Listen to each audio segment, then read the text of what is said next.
Good morning. I'm George Latimer, Westchester County Executive. It is the 11 o'clock hour, and welcome to our daily Facebook Live COVID conversations. The discussions that we have with people in Westchester County, inside and outside of government, each of whom have a different aspect of involvement in this COVID pandemic that we've been dealing with now since roughly the 1st of March. Actually goes back a little before that, but in terms of its impact. Today, our guest is a really terrific guy, Chef Dave DiBari, who has some fabulous restaurants around Westchester County. As I said to him before we got on camera, I can't cook, but I sure can eat.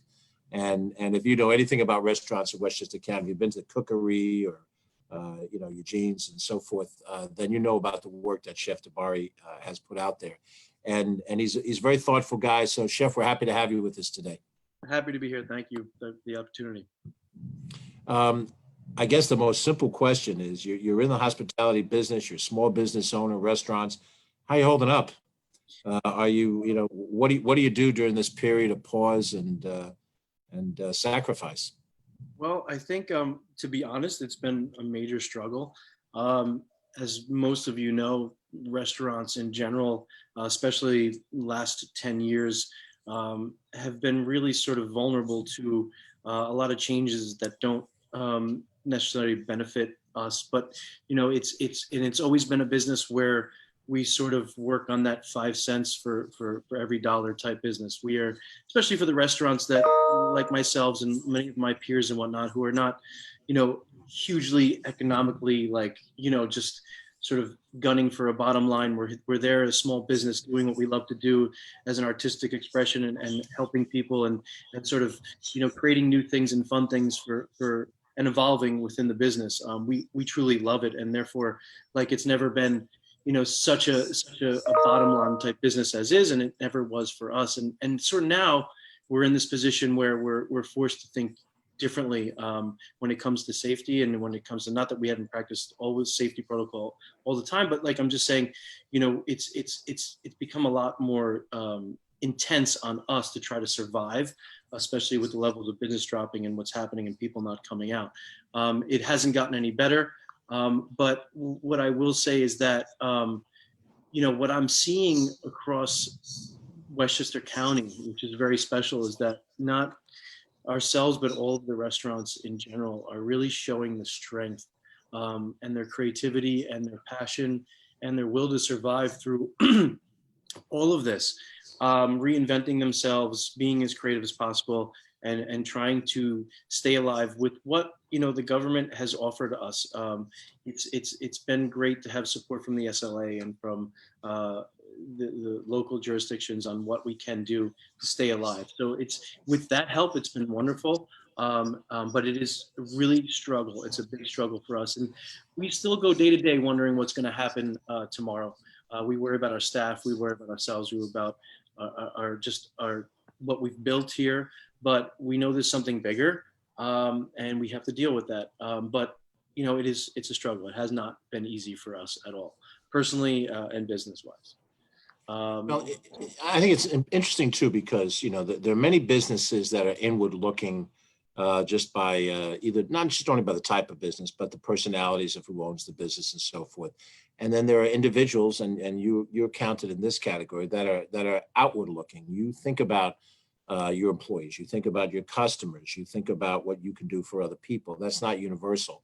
So in that kind of a situation, you put yourself out with special efforts at a time where others just look inward and how am I going to survive?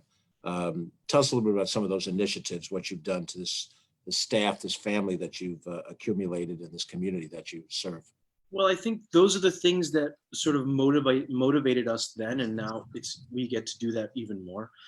Is that, again, it's not just about the bottom line; it's about what we are to everyone else and how we can be the best we possibly can with our product and to the community. And coming out out of this into this thing where nobody had any playbook or whatnot, after closing immediately, I think it was that weekend, we decided to close all restaurants because, we could see the look in our employees' eyes. We could see the confusion. We could see the scare. We could see the fear.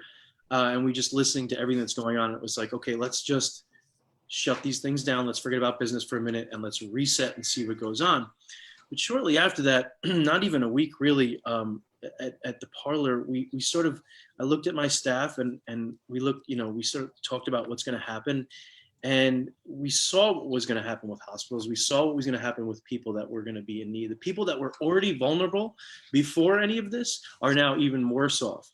And so the first thing that we can do is feed people. It's what it nourishes, it's inspirational, it feels good, and it's what we need to survive. So we immediately created a campaign at the Parlor, which is my Neapolitan pizza place in Dobbs Ferry, which is called Dough for Dough.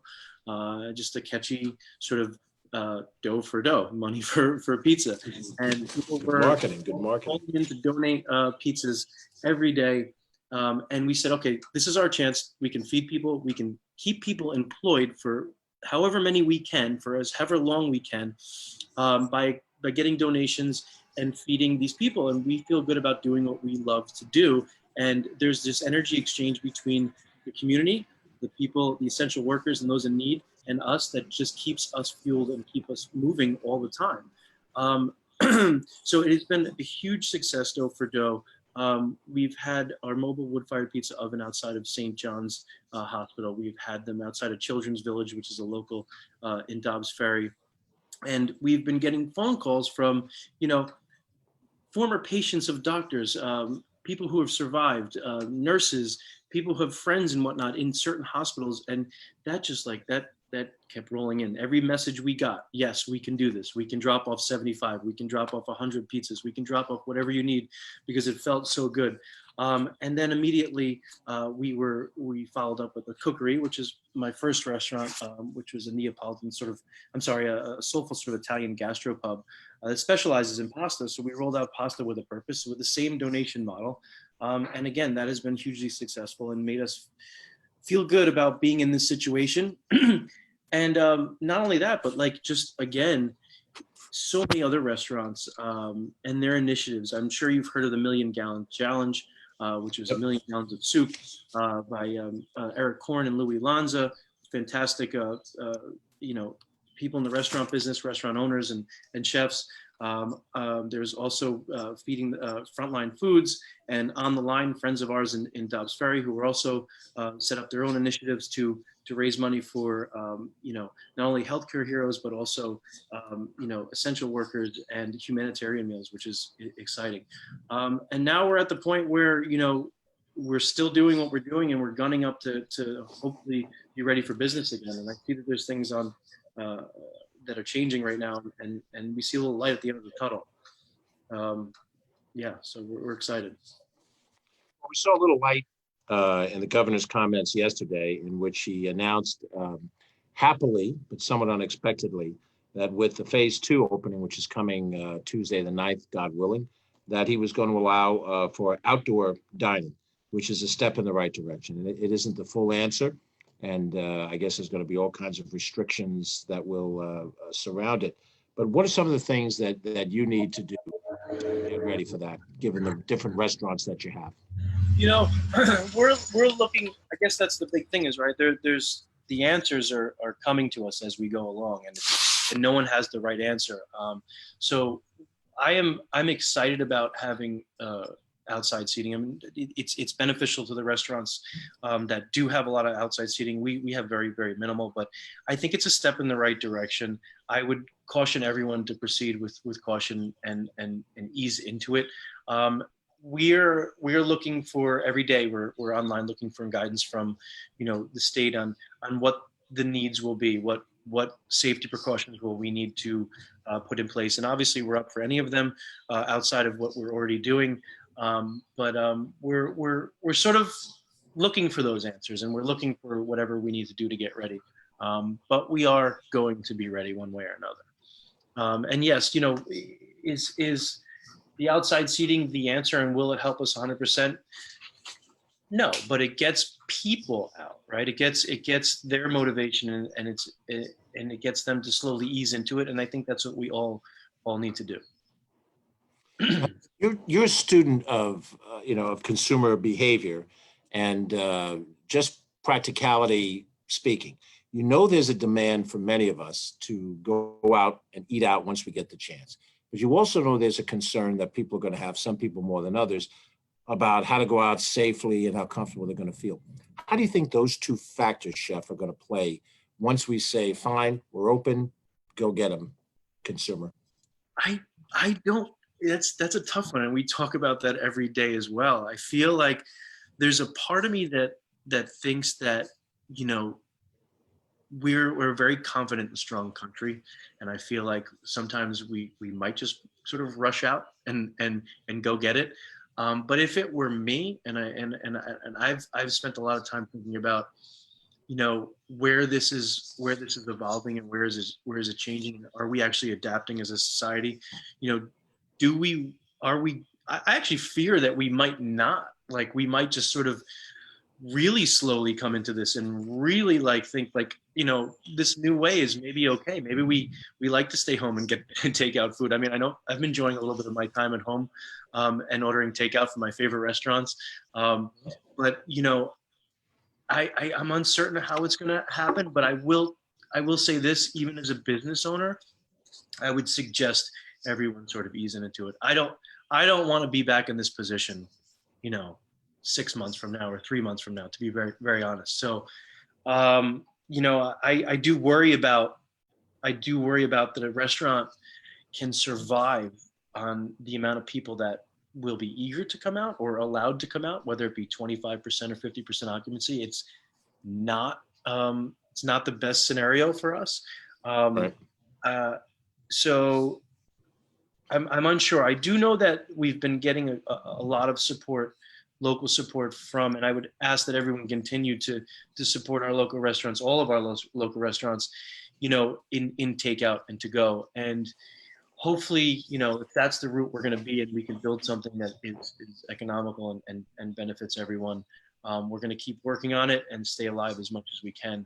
But it's fearful. It's fearful. And I guess if you're looking at it, if you're not looking at it from just the consumer part of it, I think we're all in this in together, and we'll figure out a way to get to where we got to go. Money is not everything. We know that. Well, I know that, my own practice and behavior, and I've ordered, a fair bit of takeout from a couple of key restaurants in the geographic circles that I travel in, just because I want to show support, and that showing of support in a difficult time is when quote unquote, you find out who your friends are. I also know that realistically, the profit margins are such that you make a lot more money off of alcohol sales. And, as a consumer, I'm more likely to sit, having gone out with friends at dinner, and drink perhaps a little more than I would just when I go home. I'm not going to I'm not the kind of guy to go home and sit and drink. And the profit margin in that consumption is missing in takeout. I guess you can take out beer and wine, but in most cases, people usually have a bottle of wine at home or some beer in the fridge. So I would assume that one of the interesting challenges will be to opening up the bar portion of the restaurants that you have, because I think we could mentally envision, the table structure, less tables within a confined area, and the restaurant functions not as well as it should, but it starts the process of functioning. But Chef, how do you deal with the bar scene? And I would say many of the days I'd go out with buddies of mine, and we would stand at a bar. It's a crowd of people, and that's part of the enjoyment. There's a sporting game on, and we're standing at the bar and we're arguing while the game is going on and still talking amongst each other. There's obviously social settings for those that are, out there single and what have you, that view the bar setting. So in order for you to be fully profitable, you need the bar piece to go with the restaurant piece. Yeah, we do need it, and I think it's an awkward situation considering there is someone definitely standing across from you, possibly less than 6 feet away, and their main job is to converse and talk to you and make you feel good and welcome you into our restaurant family, and that will be very weird. And again, and what you were saying before is you're able to drink a little bit more when you're at the restaurant, because that's something we don't get to do now. Well, we do get to do it in a different way, but that energy that you feel, that special place that you come into, and we're making you feel that way, and this conveyance of energy, and you're having a good time, and you're drinking, and you're spending money, that's right. That's what it's all about. And I have seen a lot of people really excited about, the SLA allowing us to serve alcohol, curbside and whatnot. I would love them actually to keep that going. And I get where economically, I know there's laws and stipulations for everything for reasons of competition and whatnot, but that would be so awesome if they would allow us to keep doing that as time goes on, because it is super helpful. People like to go out, and even if they're taking takeout, they can have a well-made batched cocktail, something that's balanced by us, and they just grab it and go and bring it home. It's not a bad thing. Right. You know what I mean? As long as we're all doing it responsibly, I guess. But yeah, I fear for that part dramatically, that not having a bar. So I don't know what, and again, I don't know what the guidelines are going to be. It will the bar be open and people are sitting 6 feet away from each other? I don't know. I have no idea. That's not exactly the bar experience, No, it's not. No.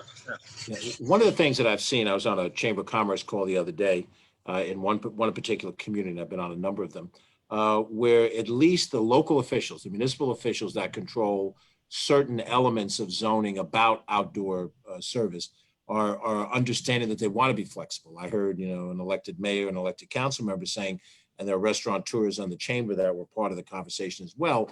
And they were discussing with them, what are the hours? Should we be out in the street at what time? How early? How late? What is the duty of business? And so what I sense is certainly at the local level is a willingness to be flexible. From the county level, we're willing to be flexible. Our involvement through the Department of Health is somewhat involved. And under normal circumstances, regulatory agencies drive you crazy, and there's all different levels of them. So you satisfy these guys, but then there's a whole bunch of other guys that come in, and they have a whole nother set of things to put on top of what the first guys did.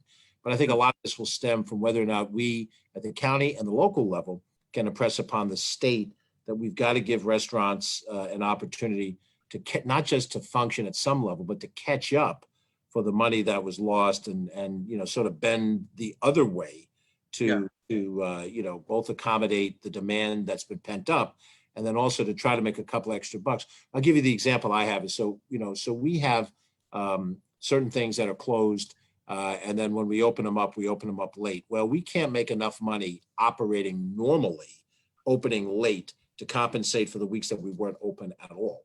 So we have to figure out how to make some extra money once we open in order to help offset that which was lost to us completely. We'll never be fully whole, but we've got to figure out how to try to get more revenue so that we can get through this year. Then with next year, hopefully reestablish a normal full year. Awesome. Well, that's great to hear that you guys are working on that with them too, because it's a big thing for us, and I appreciate it, as well as all the restaurants in Westchester County.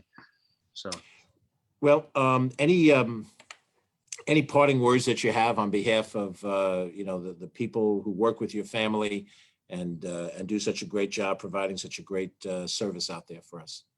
I would just say that everyone continue to do what they're doing in practice, distancing and safety protocol, personally and in business. I know we are in the restaurants, and to keep supporting and trying to feel that energy with all of our restaurants, and just ease into it, and let's all help one another get to where we got to go, and along with you guys in the state and the governments, and I think we'll get there, and I do believe that. So yeah, that's pretty much it. Thank you for the opportunity of being here and well, thank you. We've been talking with Chef Dave DiBari, who's got some terrific restaurants which will start opening hopefully next week and around. And Chef, we're going to grab a few of our people and make it over to one of your places. We have Sherry Asher on our team, who's a Dobbs Ferry girl, and she's particularly singing your praises around the office. So we'll come down and we'll pay full freight, and we'll enjoy the pleasure of your company. I look forward to having you there and sharing a cocktail and some conversation with you guys. Cheers. Sounds good to me. Chef Dave DiBari, this is George Latimer. We'll be back at 2:00 today for our update on the coronavirus. We'll discuss some plans that we have regarding our park systems, which do remain under our control, and some announcements about things that we're going to maintain open, and those things that we feel that we may have to close. And we'll try to give you a full layout of that when we speak to you at 2:00. Again, thank you, Chef, and thank you for watching. Be safe. We'll see you at 2:00. Cheers.